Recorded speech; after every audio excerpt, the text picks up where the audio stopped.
और हम एक दिन ये राज्य को फिर से अपना जनजाति का राज्य बनाएंगे। हम गरीब हैं लेकिन हम भिखारी नहीं हैं। आप मेरे माथे में बंदूक रख के बोलेंगे कि हम बीजेपी को वोट करेंगे तब आपको थोड़ा ज़्यादा मिलेगा, तो महाराजा बनकर कौन बात कर रहा है? नमस्कार, मैं हूँ चित्रता सान्याल और आप देख रहे हैं मैं भी भारत। मैं भी भारत में एक खास मुलाकात आपकी करवाएंगे त्रिपुरा मोथा के प्रमुख फाउंडिंग मेंबर प्रद्युत किशोर मानिकी जी से। आपको पता है कि आजकल हमारी टीम त्रिपुरा में है। यहाँ पे TTADC के इलेक्शंस चल रहे हैं, यानी कि Tripura tribal autonomous district council की।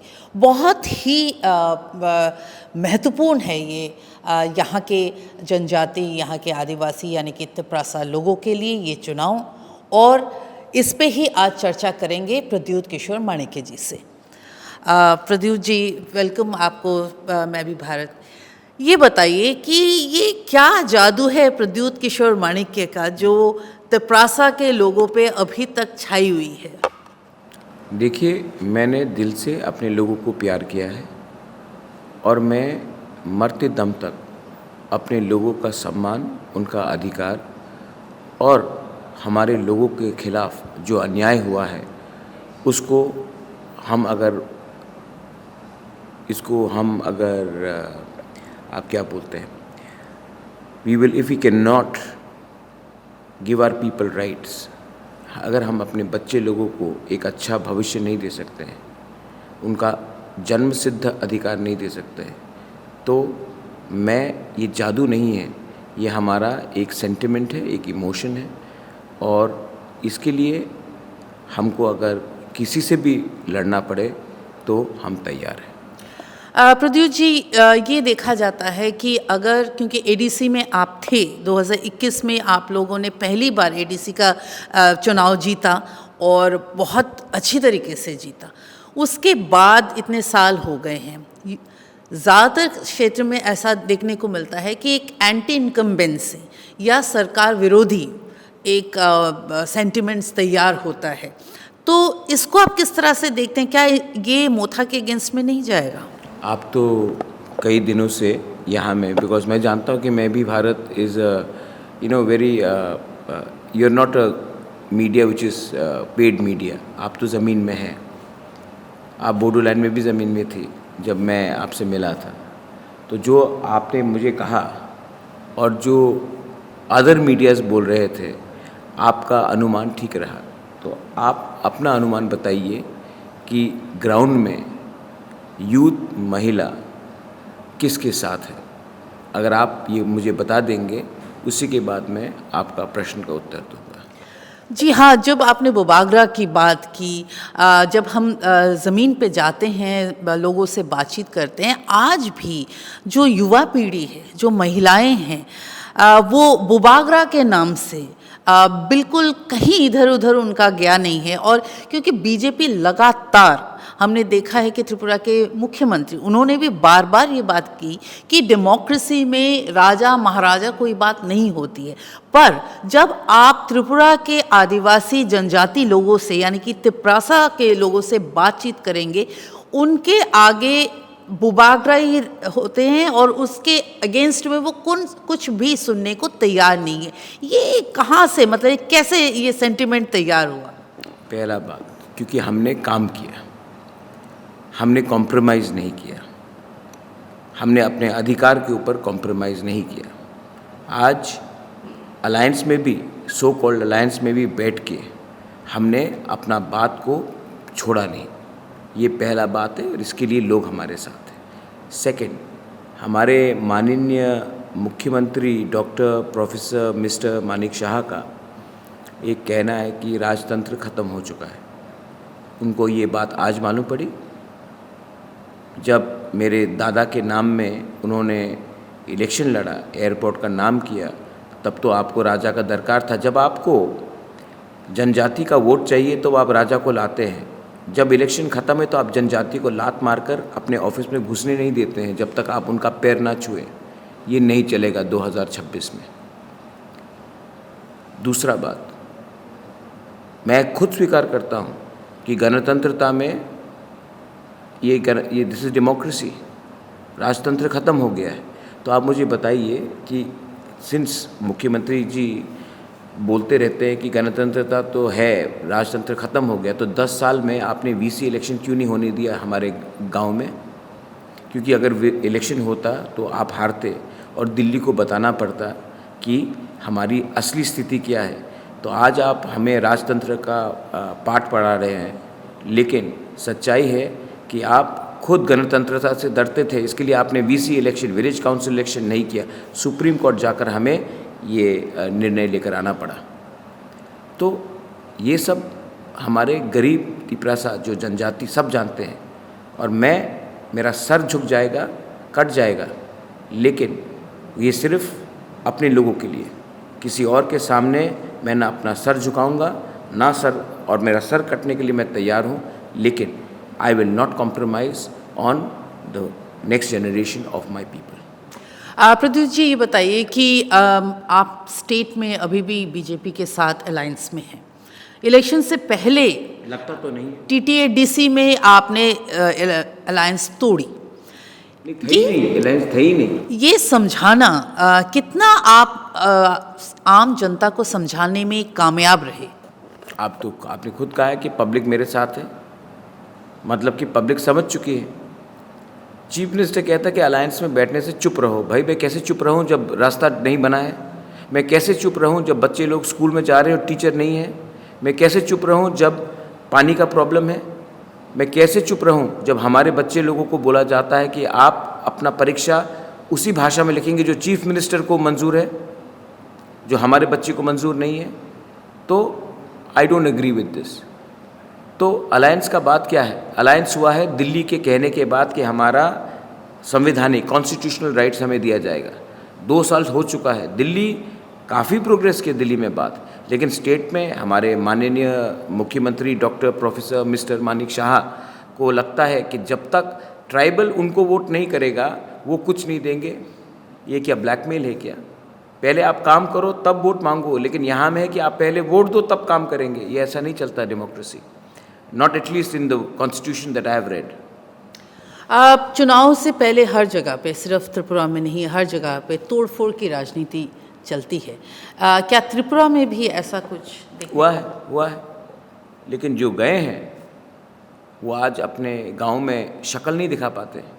जो गए हैं उनको शादी में निमंत्रण नहीं दिया जा रहा है। जो गए हैं उनके बच्चे लोग, उनके माँ पिता, उनके बहन भाई आज उनके खिलाफ प्रचार कर रहे हैं, क्योंकि ये त्रिपुरा मोथा का मूवमेंट हमारे जनजाति के लिए ये पॉलिटिकल मूवमेंट नहीं है, ये हमारा सर्वाइवल इन एग्जिस्टेंस का मूवमेंट है, हमारा बच्चे का भविष्य का एग्जिस्टेंस है। और अगर आज हम थोड़ा सा दारू के लिए, थोड़ा सा पैसे के लिए, थोड़ा सा रिगनाई के लिए जो हम वस्त्र पहनते हैं, या थोड़ा सा चावल दाल के लिए अपने बच्चे का भविष्य बेच देंगे, तो कल माँ अपने बच्चे को क्या बोलेगी? कल पिता अपने बेटे को क्या बोलेगा कि हमने आपका भविष्य बेच दिया क्योंकि आज मुझे दारू चाहिए था, आज थोड़ा गोश्त चाहिए था, थोड़ा सा पैसा चाहिए था, थोड़ा सा वस्त्र चाहिए था? नहीं, पहले आप हमारा भूमि का अधिकार दीजिए, शिक्षा का अधिकार दीजिए, पॉलिटिकल राइट्स दीजिए, इकोनॉमिक राइट्स दीजिए, हमारा भाषा का अधिकार दीजिए, उसके बाद हम आपसे बात करेंगे, वरना ऐसा नहीं चलेगा। एक चीज़ बताइए, जितना हम देख रहे हैं आपके कैंडिडेट्स को देख रहे हैं, इस बार कई नए चेहरे आप लेके आए हैं। आपने अपने जो पुराने लोग हैं उनको, क्या इसकी ज़रूरत किस वजह से पड़ी?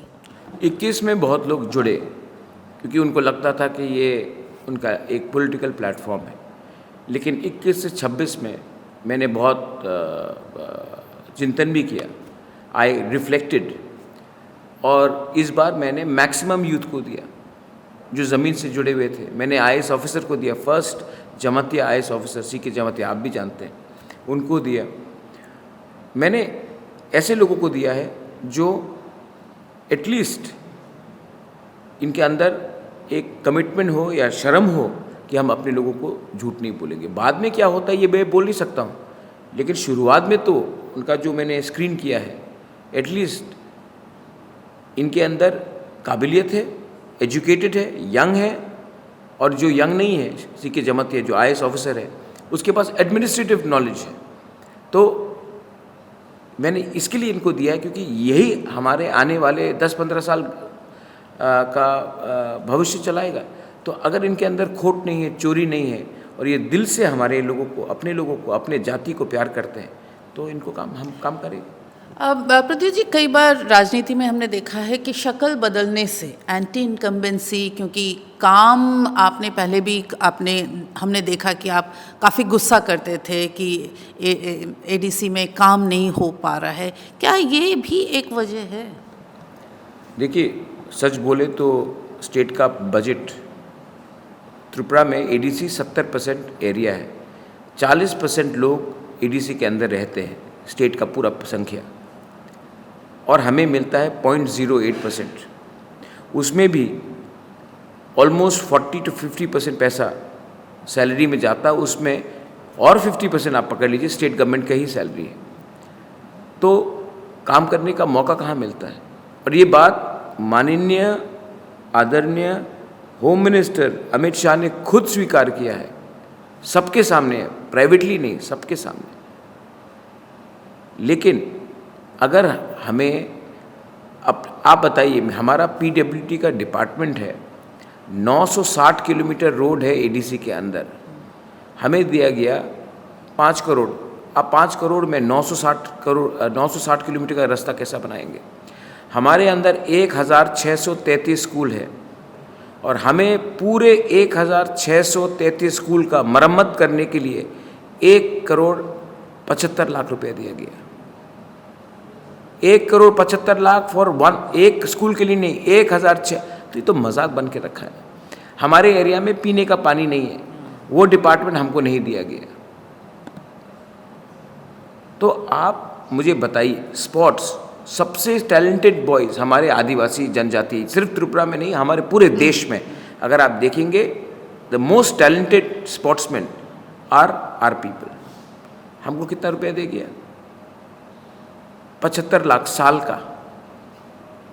तो इससे ये तो मजाक हो चुका है ना। तो ये क्यों हो रहा है?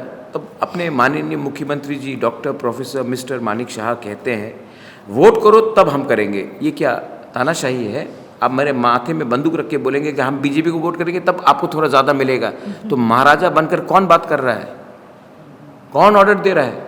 और हमारा तिपरासा, हम गरीब हैं लेकिन हम भिखारी नहीं हैं। और अब इस इलेक्शन के बाद मैं उनको भी दिखाऊंगा कि आप मुख्यमंत्री हैं, यहाँ के राजा नहीं हैं। तो हमसे ठीक से बात कीजिए, वरना जनता जवाब देगी। त्रिपुरा एक बहुत छोटा सा राज्य है और मुझे जो लगता है कि एडीसी में जो भी रिज़ल्ट हो, इसका सीधा असर राज्य के आने वाले विधानसभा चुनाव में पड़ने वाला है। आप ये इसके लिए कितना तैयार हैं? ये तो सब जानते हैं कि एडीसी का पूरा असर असेंबली में आएगा। इसी के लिए तो मैं कह रहा हूँ कि ये बात दिल्ली भी जानता है, मैं भी जानता हूँ, लेकिन दुख की बात है कि ये बात हमारे माननीय मुख्यमंत्री doctor professor mister Manik Shah नहीं जानते। ये बताइए, अगर हम एक बात करें कि एडीसी में अगर आपके पास मैजिक फिगर नहीं आया तो क्या आप दूसरे पार्टियों के साथ मिलकर एडीसी फॉर्म करना चाहेंगे? ये बात तभी होगी जब हमारे अंदर शंका होगी कि हम मैजिक फिगर पावर नहीं पार कर पाए।